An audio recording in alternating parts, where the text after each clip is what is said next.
Michael Mead and others talk about something called the original agreement, which is an agreement that we made before we were born that that was about what our life was going to mean and what we would work on. And then we get into the world and society conflicts and contradicts that original agreement. And we also forget as we are born what the original agreement was about. So, how do we find it? Well, there is an inner pull, there's a pulling from something inside of us in a certain direction. And in order to give value to that attraction and to follow it, we have to, first of all, feel it and be sensitive to it, recognize it, and give it some credence and work out a way that we can actually accommodate it, that we can actually honor our original agreement.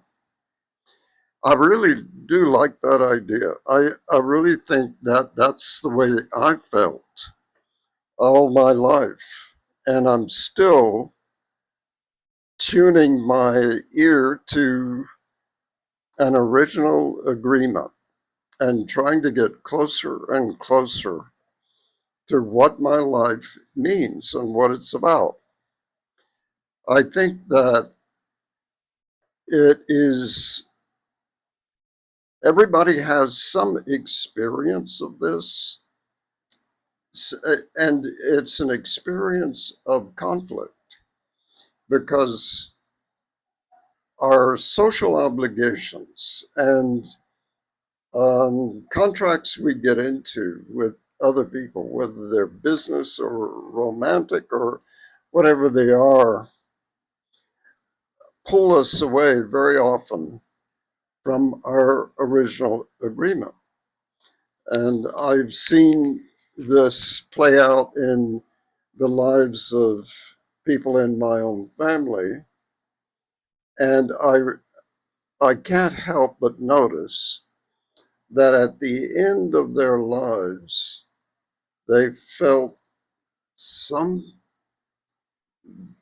something was missing.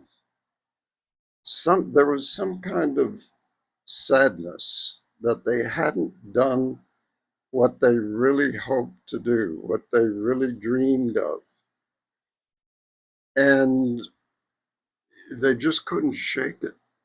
It was something that gave me the feeling when I was growing up that that was not going to happen to me. In the process of trying to do the beautiful thing that I wanted to do, I made a lot of mistakes. I did a lot of things that didn't work. I did things, I didn't just automatically know what I wanted to do and do that one thing. I tried a lot of different things. And some rang a bell and some didn't at all. I was told at one point I should be an actor, I should be in theater. And when I did it, I didn't really like it that much. I just couldn't take being directed. There are certain actors that don't like that. And I'm one. I just really object to being directed by some people. Now, other people are really sensitive and really have a sense of respect for the people they work with.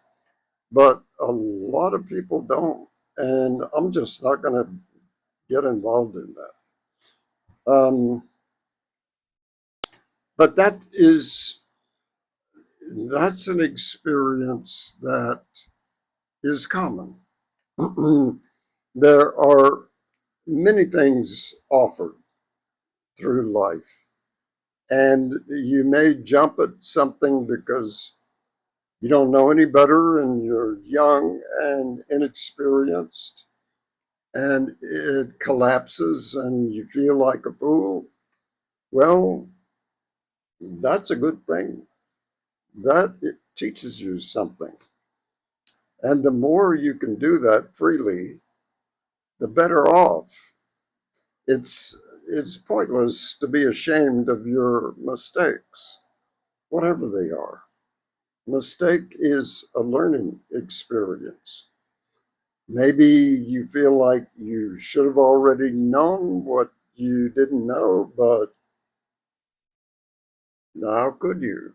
So I think that part of that creativity that children have before they get formed by the social expectations is they can try anything. And some things, a lot of things are ill advised and they get hurt.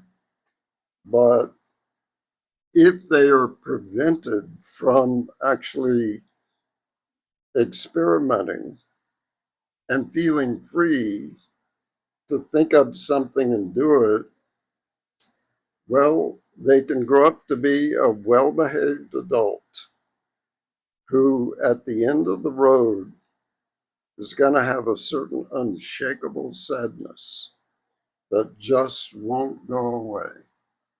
They know they didn't live their life. They know it without even being able to put it into words. I thank my lucky stars I don't have that. And I hope you don't either.